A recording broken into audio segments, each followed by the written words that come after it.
Halo, selamat pagi anak-anak semua yang ada di rumah. Bagaimana kabar kalian hari ini? Semoga kalian tetap dalam keadaan sehat ya dan jaga protokol kesehatan. Baik anak-anak, sebelum kita memulai pembelajaran kita hari ini, ada baiknya kita awali terlebih dahulu dengan doa ya. Baik, Ibu Guru akan memimpin doa kita, yaitu doa Bapa kami. Ambil sikap berdoa, kita mulai. Demi nama Bapa dan Putra dan Roh Kudus. Amin. Bapa kami yang ada di surga, dimuliakanlah namamu, datanglah kerajaanmu, jadilah kehendakmu di atas bumi seperti di dalam surga. Berilah kami rezeki pada hari ini, dan ampunilah kesalahan kami, seperti kami pun mengampuni yang bersalah kepada kami. Dan janganlah masukkan kami ke dalam pencobaan, tetapi bebaskanlah kami dari yang jahat. Amin. Demi nama Bapa dan Putra dan Roh Kudus. Amin. Nah, anak-anak, hari ini kita akan belajar dari tema 6, subtema 3, pembelajaran 1, membangun masyarakat sejahtera.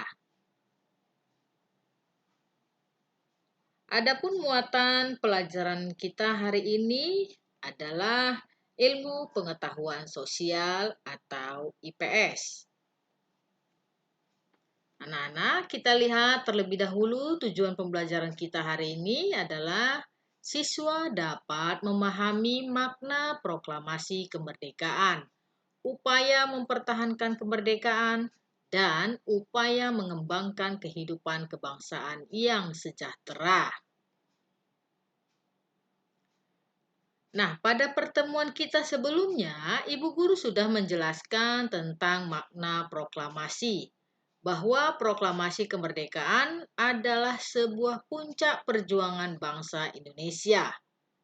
Nah, peristiwa proklamasi kemerdekaan menunjukkan bahwa Indonesia telah menjadi negara yang merdeka dan berdaulat serta memiliki kedudukan yang sama dengan negara-negara lain.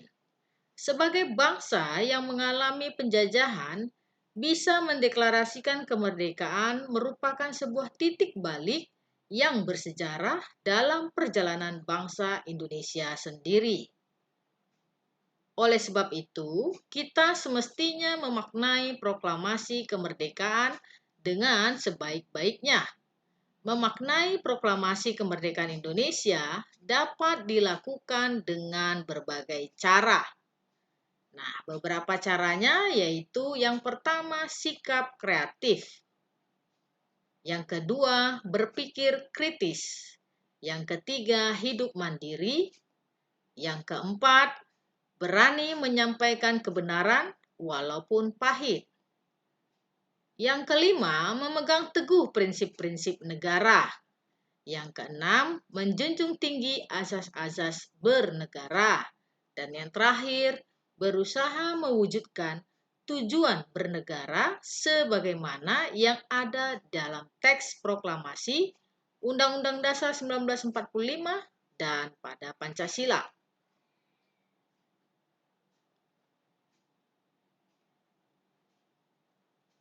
Dalam teks pembukaan Undang-Undang Dasar 1945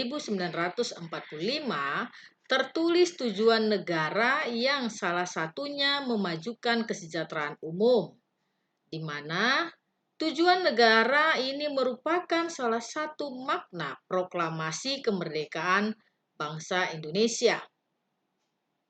Hal ini berarti negara memiliki tujuan dan harapan kehidupan masyarakat yang sejahtera.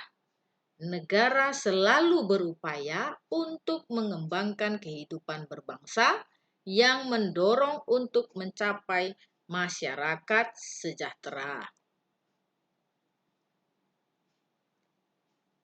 Nah, kesejahteraan masyarakat di bidang sosial pada dasarnya merupakan keadilan sosial yang memungkinkan bagi setiap warga negara untuk dapat memenuhi kebutuhan hidup yang bersifat jasmani, rohani, dan sosial.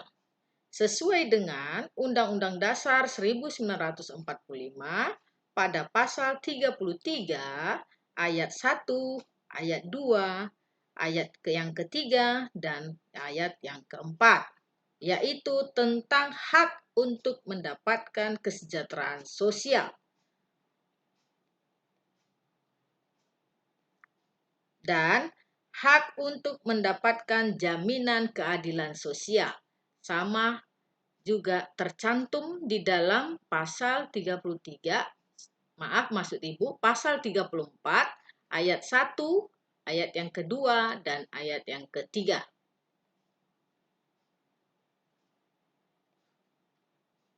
Banyak upaya yang dapat ditempuh untuk mewujudkan masyarakat sejahtera. Upaya yang ditempuh tidak hanya dilakukan oleh negara, namun harus didukung oleh seluruh masyarakat Indonesia. Salah satunya adalah mengembangkan sikap saling toleransi antar warga negara atas perbedaan masing-masing. Indonesia memiliki beragam suku, budaya, dan agama. Untuk itu, setiap warga negara harus saling menghormati dan menghargai, karena beragam suku, budaya, dan agama merupakan kekayaan budaya yang ada pada negara Indonesia. Pemerataan pembangunan juga menjadi upaya untuk mensejahterakan masyarakat Indonesia. Pembangunan tidak hanya dilaksanakan di kota-kota besar saja, namun diratakan hingga ke pelosok dan perbatasan wilayah negara Indonesia.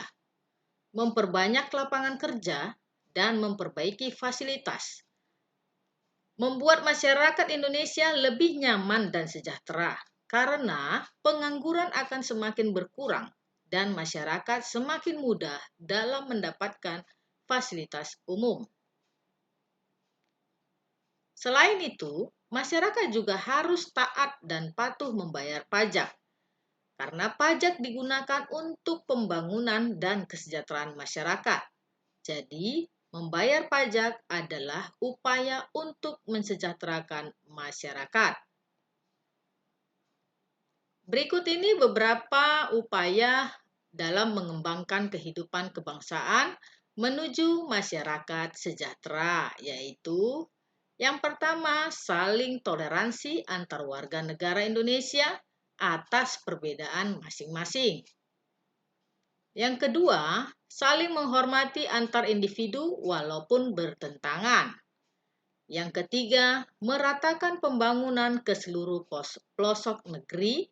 Yang keempat, membayar pajak tepat waktu yang nantinya juga berguna bagi kesejahteraan bersama. Yang kelima, memperbaiki fasilitas umum agar penggunaannya menjadi aman dan nyaman.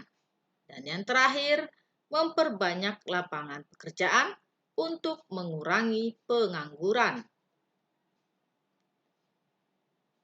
Nah, demikianlah pembelajaran kita pada hari ini.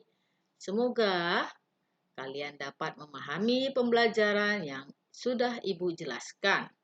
Ibu guru senantiasa mendoakan kalian dan keluarga tetap dalam lindungan Tuhan Yang Maha Esa. Sampai bertemu lagi di pembelajaran berikutnya. Baik anak-anak, sebelum kita mengakhiri pembelajaran kita hari ini, kita tutup dengan doa Salam Maria. Ibu guru akan memimpin doa penutup kita. Ambil sikap berdoa, kita mulai. Demi nama Bapa dan Putra dan Roh Kudus. Amin. Salam Maria penuh rahmat, Tuhan sertamu. Terpujilah engkau di antara wanita dan terpujilah buah tubuh Yesus. Santa Maria Bunda Allah, doakanlah kami yang berusaha ini sekarang dan waktu kami mati. Amin. Demi nama Bapa dan Putra dan Roh Kudus. Amin. Nah, anak-anak, terima kasih yang sudah melihat penjelasan Ibu Guru hari ini. Semoga nanti tugas-tugasnya dapat kalian selesaikan dengan baik ya. Dan tetap dikirim kepada Ibu supaya Ibu dapat memberikan penilaian kalian. Baik, Ibu tutup pertemuan kita kali ini. Tetap jaga kesehatan dan salam sehat.